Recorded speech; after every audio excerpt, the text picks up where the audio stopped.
जनता रहेगी तब ना सत्ता रहेगा, तब ना पावर रहेगा।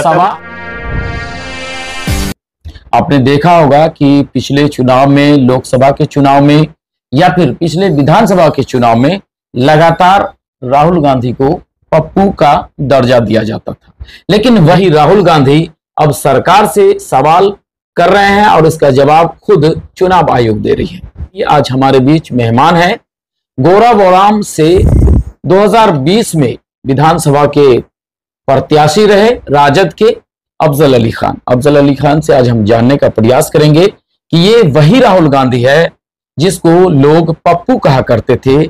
आज आरोप लग रहे हैं कि राहुल गांधी के आज पिछलग्गू बन गए हैं तेजस्वी यादव। कितना सच है इसमें? खास करके ये सवाल चिराग पासवान का है।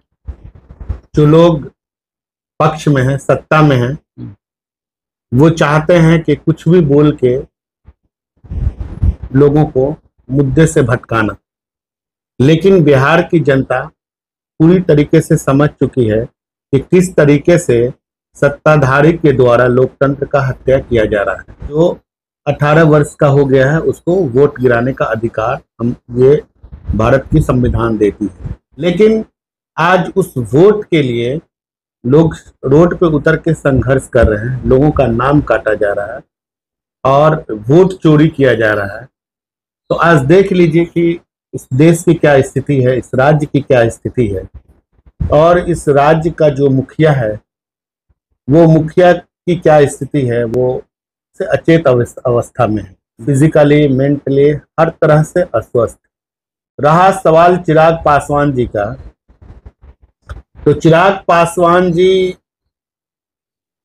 पहले कई बार अपने मुंह से बोल चुके हैं कि हम किसके हनुमान हैं, लेकिन बहुत अच्छा जवाब दिए हैं तेजस्वी जी इस पे कि हम लोग जनता के हनुमान हैं, जनता के हक की लड़ाई लड़ रहे हैं। ये लोग टिप्पणी करने वाले लोग हैं। सिर्फ सीट चाहिए इनको, सिर्फ मंत्री पद चाहिए।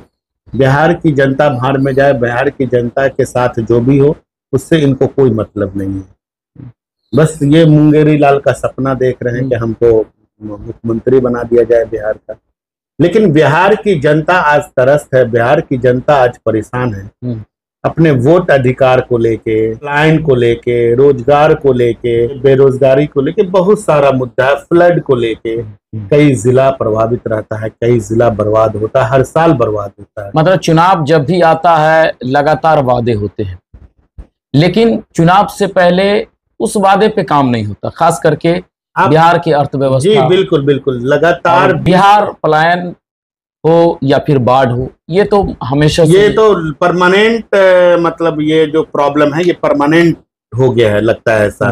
जो मेन मुद्दा था, लोगों की मेन परेशानी थी, जैसे प्लान का समस्या है। जो हमारे राज्य से जो मजदूर क्लास के लोग हैं, गरीब आदमी हैं, सारे लोग दिल्ली, पंजाब, हरियाणा वहां जाके मेहनत करके उनके अर्थव्यवस्था को अच्छा करने का काम ये लोग करते हैं, हमारे लोग करते हैं।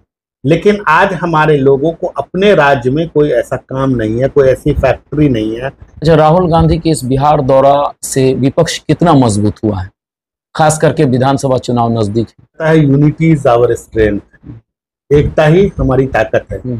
आज अगर जनता के लिए ये लोग रोड पे घूम रहे हैं, लोगों के बीच जा रहे हैं, तो इस चीज का तो फल मिलेगा ही ना। अगर आप जनता की लड़ाई लड़िएगा, जबकि जनता रहेगी तब ना सत्ता रहेगा, तब ना पावर रहेगा। आप इतनी सभाएं कर रहे हैं, इतनी रैलियां कर रहे हैं, आपके रैलियों में भीड़ भी जुट रही है, लोग भी आपके साथ चल रहे हैं, लेकिन रिजल्ट क्यों नहीं आपके साथ वैसा आ रहा?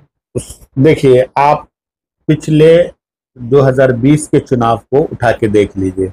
सत्ता का जो पावर है, उस पावर का कैसे नंगा नाच हुआ। हमारे दल के कई लीडर को, हमारे गठबंधन के कई लीडर को जो चुनाव लड़े, उनको 17 वोट से, तो 200 वोट से, तो 100 वोट से, मतलब जबरन हराने का हर जगह काम हुआ। मैं भी चुनाव लड़ा, मुझे भी 52,258 वोट इस गोराबोड़ाम विधानसभा की जनता देने का काम की। थोड़ा सा वोट से हम भी चुनाव हारे, और हर बार हमारे विधानसभा में नोटा का वोट 7,000 8,000 रेशियो देख लीजिए, और इस बार 500 या 700 कुछ वोट सिर्फ नोटा का हुआ। उस वोट को कैसे शिफ्ट किया गया, बहुत सारा खेल, किस तरह से बूथ को डिस्टर्ब किया जाता है, किस तरह से लोगों को जबरदस्ती हराने का काम काउंटिंग में धांधली। तो 2020 से कुछ सीख मिली आपको? देखिए, बिल्कुल सीख मिली है, और हम लोग इस बार कॉन्शस है, हमारी पार्टी, हम महागठबंधन के सारे लीडर, हम लोग सब लोग, हमारे नेता, हम सब लोग कॉन्शस हैं। और सबसे बड़ी ताकत है, चोरी बेईमानी आप कितना भी कर लीजिए, लेकिन जनता का अगर सपोर्ट आपके साथ है, जनता आपके साथ है, तो उससे बड़ी ताकत कुछ नहीं है। उस ताकत के आगे किसी की चोरी बेईमानी नहीं चलने वाली। यहाँ की धरती से उन्होंने कहा कि भाई कितना नौकरी चाहिए, हर साल मैं 2 करोड़ नौकरी दूंगा, पैसा कितना चाहिए, 50 लाख करोड़ चाहिए, 75 लाख चाहिए, लो 1.25 लाख करोड़ दे दिया। कहाँ गया? बोला बिहार को विशेष राज्य का दर्जा देंगे। बिहार को विशेष राज्य का दर्जा कहाँ मिला? आज न नौकरी है, न विशेष राज्य का दर्जा है। विशेष राज्य का दर्जा बिहार इसलिए मांग रही है कि कोई बिहार बहुत ही पिछड़ा हुआ स्टेट है। बिहार में आज भी बहुत सारी कमी है। आज हम लोग रोड के लिए लड़ रहे हैं, हम लोग बिहार में जितने बंद कल कारखाने हैं, अगर उसे ही खोल दिया जाए, उसको खोल दिया जाए तो आज प्लान रुक जाएगा। प्लान आपसे जानना चाह रहा हूँ, सीए, जब आप लोग सीए को लेकर हंगामा कर रहे थे, एनआरसी को लेकर हंगामा कर रहे थे, वक्त को लेकर हंगामा कर रहे थे, तब खास करके जो सत्ता के लोग हैं वो लोगों को समझाते थे कि मुसलमानों के लिए इस तरह का मामला चल रहा है। जी। लेकिन आज एसआईआर जब हो रहा है तो इसमें अब लोग समझ रहे हैं कि वो मुसलमानों का मामला नहीं था, ये पूरे देश का मामला, पूरे देश का, ये बिहार का मामला था। ये जन सैलाब क्या उस ओर इशारा कर रही है? बिल्कुल। आज देख लीजिए कि बिहार की जो आबादी है वो 13 करोड़ प्लस है अभी का जो है, उसमें से और टोटल वोटर 8 करोड़ है, और 4 करोड़ के लगभग लोग बाहर रहते हैं। 4 करोड़। अब ये बताइए कि ये जो 2-3 महीना के अंदर, 2 महीना में ये एसआईआर करवाना चाह रहे थे, आपको ये करना ही था तो आप लोकसभा के चुनाव से पहले करते। तो लोकसभा तक ये सारे लोकसभा, हम देखिए, बात हमारे जो नेता हैं, हमारी जो पार्टी है, वो लॉजिकल बात करती है कि अगर ये वोटर आज के डेट में, ये वोटर पाकिस्तानी है, रोहिंग्या का है, तो बांग्लादेशी है, तो मतलब नेपाली है, तो चाइना है, भूटान से आ गया है, यही वोटर तो अभी से 1 साल पहले जो चुनाव हुआ है लोकसभा का, 10 महीना, साल भर भी नहीं हुआ, वो लोग भी तो उस वक्त वो वोटर सही था। वो वोटर वोट बना के आपको जिताने का, आपको गद्दी पे भेजने का काम किया। आज वही वोटर कैसे फर्जी हो गया? अगर वोटर फर्जी है तो आपका पद भी फर्जी है। जितने एमपीज जीते हैं, जितने लोकसभा के सांसद जीते हैं, सारे लोग फर्जी हैं, सारे का सर्टिफिकेट फर्जी है। आप इलेक्शन रद्द कीजिए, फिर से चुनाव करवाइए एसआईआर करवाने के बाद, तब ना समझे। कल सही था, आज गलत हो गया। बिहार के जनता के मूड को समझ गए हैं ये लोग। इनको पता है कि बिहार में हमारी सत्ता नहीं आने वाली है, तो ये लोग कोई भी हथकंडा अपना के चाहते हैं हम सत्ता पे काबिज रहे, सत्ता को हथियाने का काम करना चाहते हैं। तो ये लोग इसलिए एसआईआर करवा रहे हैं। अब इसमें क्या कर रहे हैं कि इनका टारगेट है कि हम हर विधानसभा के जो कोर वोटर है उसमें से 25-30 हजार 50 हजार अपने मनमानी ढंग से काट दे। सारे गरीब लोग, जो दलित, महादलित, पिछड़ा, अति पिछड़ा, ये सारे लोग बाहर अपने जीवन यापन करने के लिए लोग दिल्ली, पंजाब, हरियाणा, महाराष्ट्र लोग बाहर से अगर लोकसभा चुनाव के बाद आ भी गए तो फिर आए कैसे? सवाल ही नहीं होता है कि अगर आप पूरा यंत्र लगा दीजिएगा फिर भी संभव नहीं है कि इतना लोग इतने कम टाइम में आ जाना।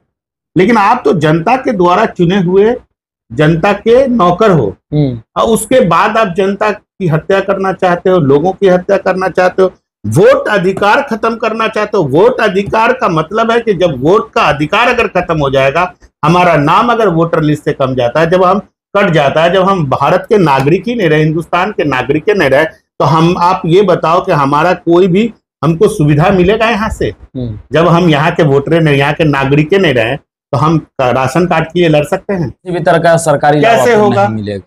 जिन जिन लोगों का नाम कटा है, अगर वो गलत तरीके से काटा है बीएलओ, तो आप लोग सबसे पहले अपने बीएलओ से मिले, और बीएलओ अगर नहीं सुनता है तो हम एक वीडियो जारी किए थे इससे पहले भी हम अपने विधानसभा के लिए कि मेरा नंबर 8294621731, दूसरा नंबर है 7004436120। ये दोनों नंबर मेरा पर्सनल है।